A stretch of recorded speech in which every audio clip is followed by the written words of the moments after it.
1939. Una nueva guerra mundial comienza en Europa. La Alemania nazi toma Checoslovaquia e invade Polonia. Dinamarca y Noruega son los siguientes. Los ejércitos de Bélgica, Países Bajos y Luxemburgo han sido derrotados por la Wehrmacht y más países devorados por el Tercer Reich. El gobierno francés se rindió el 22 de junio de 1940. El cuerpo de expedición británico, aplastado en la batalla, se escapa en Dunkerque.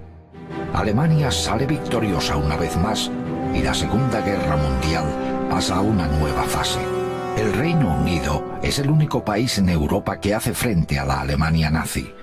Separadas del resto de Europa por el Canal de la Mancha, las islas británicas están temporalmente a salvo de la Blitzkrieg alemana. El Reino Unido es consciente de que el primer ataque será por aire y está bien preparado para él. Una compleja estructura defensiva de detección, mando y control, conocida como el sistema Dowding, proporciona a la RAF una seria ventaja.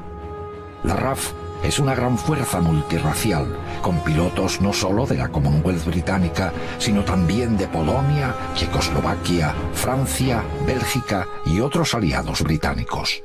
El 13 de julio de 1940, Hitler aprobó personalmente la Operación León Marino, una invasión a gran escala del Reino Unido.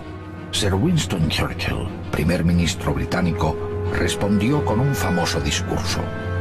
Llegaremos al final, lucharemos en Francia, lucharemos sobre mares y océanos, lucharemos con más seguridad y fuerza en el aire, defenderemos nuestra isla, cueste lo que cueste.